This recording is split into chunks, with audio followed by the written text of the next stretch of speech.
Hello student, यहाँ देखिए हम क्लास 7 के SST पढ़ा रहे हैं। देखिए नेक्स्ट में इसके पहले वीडियो में आपने देखा था किस तरह से मैंने राजपूत के बारे में बताया था कि राजपूत अपने आप को चंद्रवंशी और सूर्यवंशी मानते थे और कुछ क्या थे वहाँ पे उस समय कुछ राजपूत और भी वहाँ पे कुछ और जो स्कॉलर थे वो राजपूत को हून, कुशन, शाप और गुजर के क्या करते उन्हीं की जाति की वो मानते थे।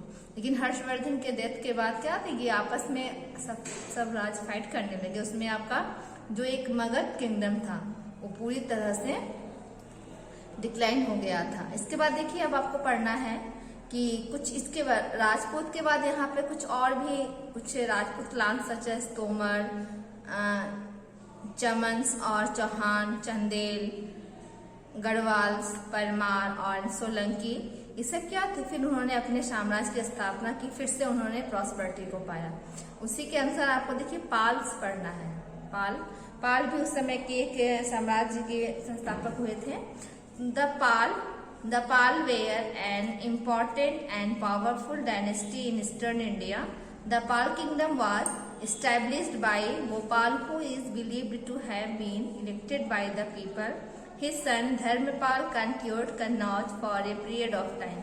अब देखिए पाल जो था एक बहुत ही पावरफुल साम्राज्य था आपके पूर्वी भारत का, और उस समय पाल वंश की जो संस्थापक थे वो थे गोपाल, और उनका ये मानना था कि लोगों के द्वारा चुना गया इलेक्टेड पर्सन ही सही मायने में डायनेस्टी को चला सकता है। फिर आपके जो गोपाल हुए थे पाल वंश के संस्थापक, उनका पुत्र था धर्मपाल। उसने कन्नौज को जीत के बहुत समय तक उस पर राज किया था।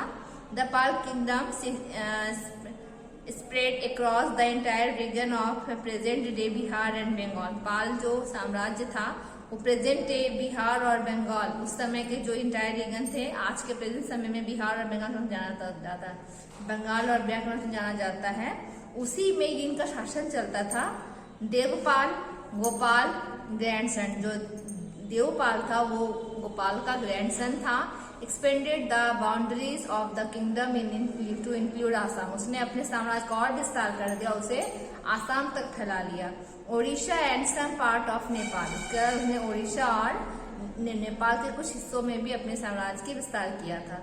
The Palas were patron of Buddhism. The famous Vikramashila university was established by Dharmapala. अब देखिए पाल वंश के जो संस्थापक थे, पाल जो जितने भी पाल राजा हुए थे वो लोग बुद्ध धर्म के संरक्षक थे, बुद्धिज्म के संरक्षक थे, बुद्ध धर्म के अनुयायी थे, और उन्होंने फेमस यूनिवर्सिटी विक्रमशिला की स्थापना की थी धर्मपाल ने। अब देखिए the Gurjara Pratihara. The Gurjara Pratihara rule over western India and part of upper Gangetic valley. Gurjara Pratihara जो थे पश्चिमी भारत में शासन चलाए थे आपके गंगा वैली के ऊपरी हिस्से पे। The founder of this empire was Harishchandra. देखिए वहां के इसके जो संस्थापक थे गुजर प्रतिहार के वो हरिश्चंद्र थे। The Gurjara Pratihara rules rose to power because they defend the northern boundaries from invasion from 1712 to 1000। अब देखिए द गुजर प्रतिहार क्या थे रूलर्स, वो क्या थे रोज टू पावर, वो हमेशा अपने पावर को बढ़ाते रहते थे, क्योंकि दे डिफेंड, क्योंकि वो आपके नॉर्थर्न बाउंड्री से हमेशा जो आक्रमण होते थे बाहरी आक्रमणकारियों की 712 से 1000 ईस्वी के बीच में, वो हमेशा उनसे लड़ते रहते थे, उससे बचाते थे अपने साम्राज्य को। The Gurjara Pratihara get prominence during the ruler of Naga Bhatta I who conquered Malwa and Barud. देखिए सबसे अधिकांश जो आपके जो गुजर प्रतिहार थे उनको ख्याति प्राप्त हुई थी नागाभट्ट के समय में, नागाभट्ट फर्स्ट के समय में, जो क्या थे उन्होंने मालवा और बारूच को भी अपने कब्जे में किया था। मिहिर भोज 1836 to 1890 was the most famous of the गुजर प्रतिहार रूलर। मिहिर भोज जो थे वो आपके गुजरात प्रतिहार के सबसे महान शासक हुए थे, राजा हुए थे। He captured Kannauj and made it its capital. इसने कन्नौज को अपने कब्जे में करके कन्नौज को राजधानी बनाई थी अपनी। He further extend his empire to parts of Punjab, Awadh, Malwa and Gujarat. His son Mahendrapala helped the expanding the empire further by conquering Magad and North Bengal.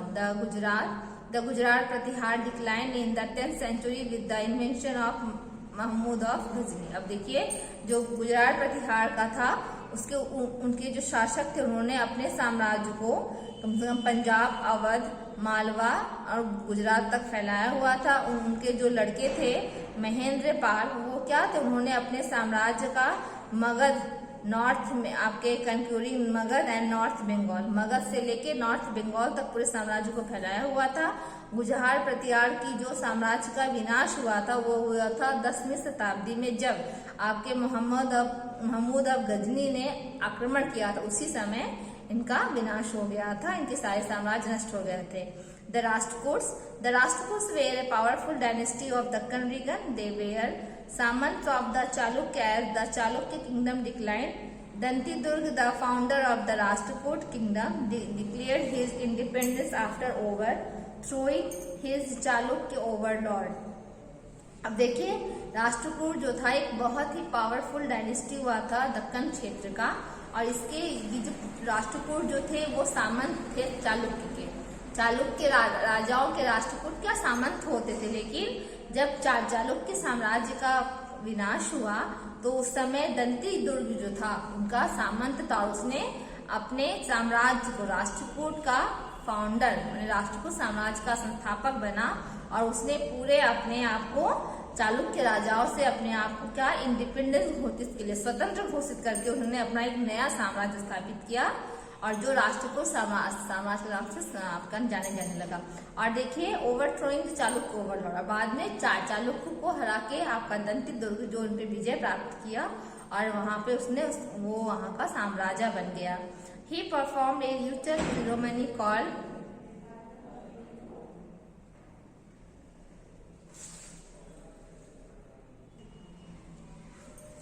अब देखिए इसने आपके राष्ट्रकूट राजा दंती दुर्ग ने एक परंपरा चलाई थी जिसका नाम रखा गया था हिरण्यगर्भ। ठीक है, एक परंपरा प्रथा चलाई थी, सेरेमनी चलाया था, उत्साह मनाते थे हिरण्यगर्भ, जिसका वास्तविक साहित्यिक जिसका मतलब है गोल्डन वॉर्म, मतलब स्वर्ण गर्भ जिसे कहा जाता है। इसका मतलब होता है कि जब कोई क्षत्रिय युद्ध से लड़के विजयी होके आता था तो वो इसका पुनर्जन्म होता था, इसलिए कि उस समय वो लोग बहुत खुशी और उल्लास मनाते थे, इसी इसका नाम रखा गया था Hiranyagarbha. Even if he was not one by birth, लेकिन क्या उसमें कोई बर्थ नहीं होता, जो व्यक्ति जो युद्ध करके विजयी होके लौटता था तो उसकी खुशी में उसे उपाधि मिलती थी हिरण्यगर्भ की, और उसकी खुशी में लोग अपनी उल्लास अपनी खुशी को व्यक्त करते थे। Govinda III, Amoghavarsha and Krishna III are some of the well known Rashtrakuta ruler. ये गोविंद III और अमोघ वर्षा और क्या थे आपके ये राष्ट्रकूट जो थे आपके जो कृष्णा III जो थे ये राष्ट्रकूट के महान शासक हुए थे। In the north the Rashtrakuta fought against the Pal and the Gurjara Pratihara over control of Kannauj. और नॉर्थ में क्या था आपके राष्ट्रकूट राजाओं ने आपके पाल और गुजर प्रतिहार से फाइट की थी, क्योंकि उन्हें कन्नौज को अपने कब्जे में करना था। And in south they came into territory conflicts with the Pallavas and Kanchipuram, और इन्होंने साउथ में इन्होंने फाइट किया था पल्लव और कांचीपुरम से, यानी Pallava of Kanchipuram. The Rashtrakutas encourage the growth of Kannada, कि राष्ट्रकूट ने आपके कन्नड़ को ज्यादा उत्साहित नहीं किया था। Amoghavarsha was a poet himself and he wrote poetry in Kannada. Amoghavarsha खुद ये क्या the Rashtrakuta encourage the growth of Kannada, Rashtrakuta ने कन्नड़ को उत्साहित किया था कि वहां के लोग कन्नड़ भाषा का यूज करें। अमोघ वर्षा जो राजा था राष्ट्रकूट का वो खुद ही एक क्या था कवि था, जिसने खुद ही कन्नड़ भाषा में कविताओं को लिखा था। The Kailashnath temple of Ellora and the Elephanta cave near Mumbai were constructed by the Rashtrakuta. आपने सुना था कैलाशनाथ टेम्पल और एलोरा केव जो है वो राष्ट्रकूट राजाओं के द्वारा ही बनाया गया था, जो कि मुंबई के करीब स्थित है। अब देखिए यहाँ पढ़ना है tripartite struggle. The fight between the Pala, the Gurjara Pratihara and the Rashtrakuta over control of Kannauj is referred as to The tripartite struggle it is referred to as tripartite since it involved three parties। देखिए अब देखिए कन्नौज पे विजय प्राप्त करने के लिए गुर्जर, प्रतिहार, राष्ट्रकूट और क्या थे वो आपस में पाल, ये तीनों आपस में फाइट कर रहे थे कि हमें किसी तरह से कन्नौज पे अपना कब्जा हो जाए, क्योंकि उस समय जब ये मिडिल पीरियड में कन्नौज जो था बहुत ही प्रॉस्पेरियस एरिया माना जाता था कि उस पे जो कब्जा करता वो बहुत ही प्रॉस्पेरियस हो जाता था। इसी वजह से ये तीनों साम्राज्य लोग आपस में लगातार फाइट करते रहे और इस फाइट को उन्होंने नाम रखा था tripartite struggle. Kannauj was an important city in north India. It was located in the upper Gangetic Valley and dynasty having control over this area also has access to the rich natural resources and fertile land of the entire Ganga Valley. Since Harshvardhan time, Kannauj was seen as the symbol of supremacy and each clan wanted to establish its hold over it.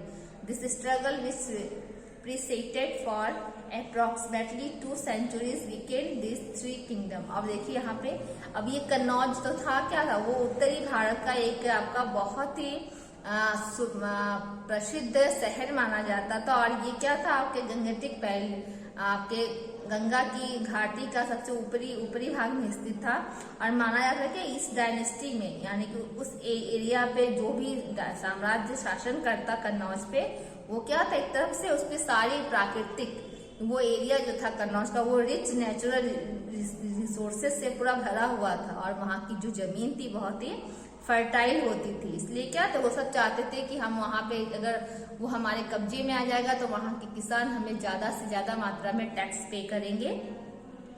इसलिए क्या था जब आपके हर्षवर्धन के समय में कन्नौज जो था वो हर्षवर्धन के कब्जे में जब था तो वहां पे क्या था, एक तरह से वो सिंबल था, एक तरह से संकेत था सुपरमैसी होने का हर्षवर्धन का। इसलिए सभी चाहते थे कि हम भी हर्षवर्धन की तरह आपका कन्नौज हमारे कब्जे में आ जाए।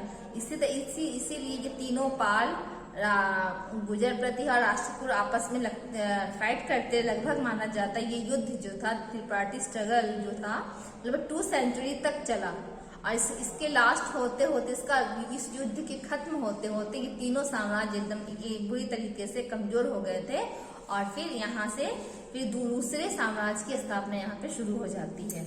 बस यहीं तक रहने देते हैं आज।